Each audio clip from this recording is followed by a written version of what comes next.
Well, hello. Yeah, this is the first time I realised I'm just going to read out passages from my book.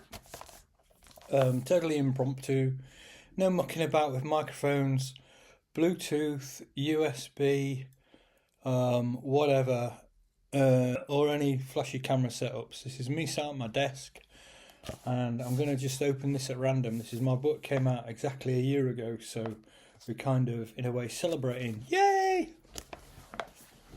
Have you seen it? I'm sorry about the state of me. I've just been in the garden and, and it's windy and it's spring and there's lots of crap flying around and wonderful garden jobs to do. So, here we go. Ooh, wider context. Not much on that page. Ready, let's do it again. Okay.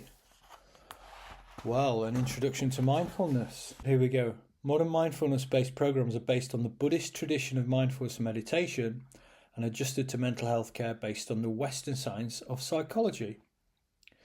It's become so widespread in the West that I recently heard Buddhist monks in Tibet are now learning from Western books on meditation. Mindfulness is described as present moment, non-judgmental awareness. Present moment, non-judgmental awareness, and may or may not use body or breath awareness as an anchor to present moment experience. English language, to present and present. Blech. As we learn to watch the wandering mind. I did write this stuff. Meditation is natural. It's resting in who you are. So with that intention, we are resetting the dial for our real self, which can be described as calm and confidently perceptive. Is your real self calm? Think about it. Right now, I don't feel that calm. Perceptive. They really go together, don't they? As soon as we make that intention, am I calm?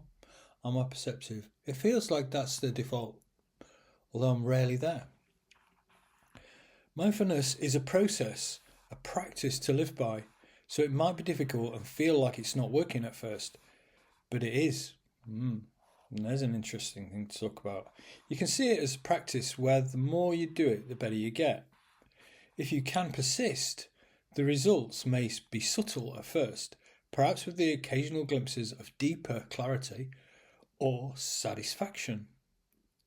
This might even be puzzling, and after years of practice, I'll still sometimes forget why I might be feeling strangely elevated, even though I may have just been to a new meditation group the day before.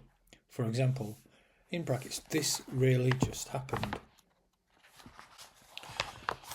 The benefits are physiological, in that regular practice strengthens the immune system, helps relieve stress and anxiety, reduces chronic pain, alleviates depression, and improves sleep. On the mental, emotional, and spiritual levels, there are improved moods and fewer swings, improved empowerment, enhanced creativity, more peace of mind, more fun and happiness, and crucially for dialogue, better relationships. So meditation, together in groups or alone, can be an antidote to stresses and strains, isolation, confusion, and fragmentation. Framing the search for deeper meaning in our lives with a thing we've called mindfulness can be extremely helpful and satisfying and can complement any life, spiritual or not. Excuse me. Of course, there have always been many kinds of meditation everywhere.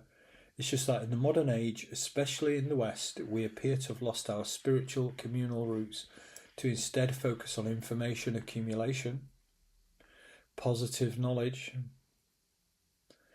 reductionist sciences, space travel, entertainment, escapism, individualism, and consumerism.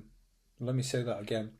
In the West, we appear to have lost our spiritual communal roots to instead focus on information accumulation, positive knowledge, reductionist sciences, space travel, entertainment, escapism, individualism, and consumerism.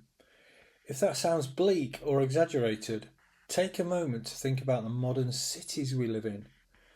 many of us, I live in the countryside. I'm very grateful for that.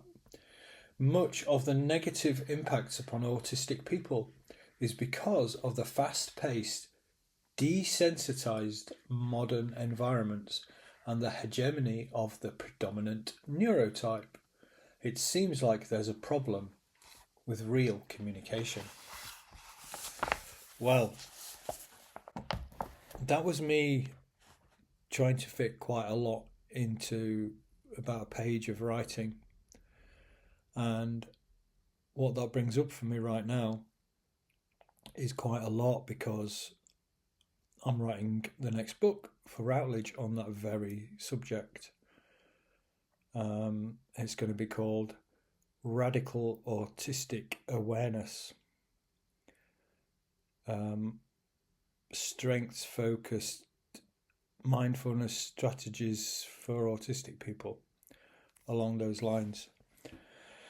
And the whole thing about mindful awareness, I prefer to call it, is in relation to autism, is the notion, which I realised after a couple of years working in autism, that knowledge, self-knowledge, is empowerment and healing for people.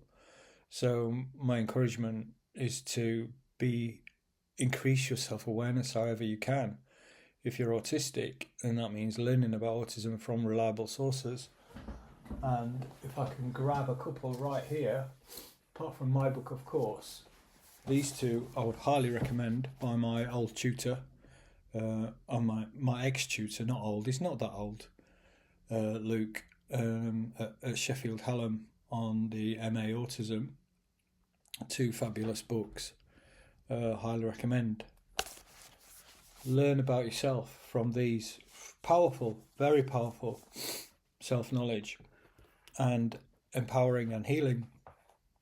And the other thing is mindfulness for autism. So we're talking about awareness and autism from the word self, isn't it? Autos.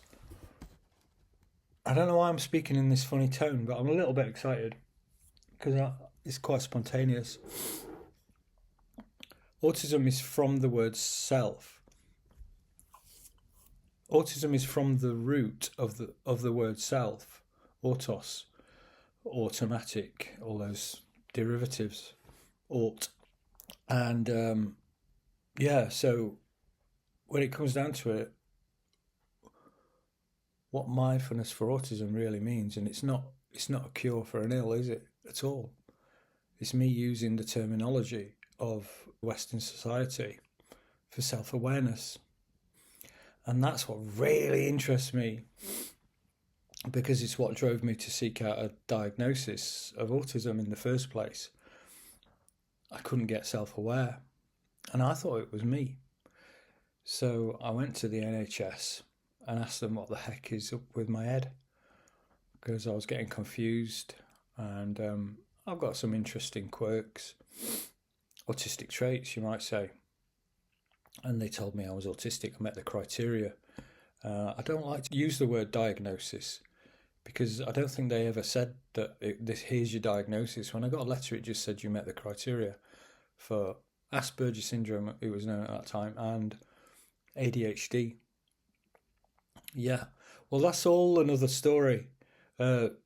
Mindful awareness, self-awareness, autism awareness, mindfulness for autism. It's a new book. It's all going in the new book. So, enough for today. And sorry for the waffling nature. But I'll be reading some more out of my book soon. Hopefully try and stick to this book and not some other stuff. You might get some of the Upanishads if you're lucky. Better not. See ya.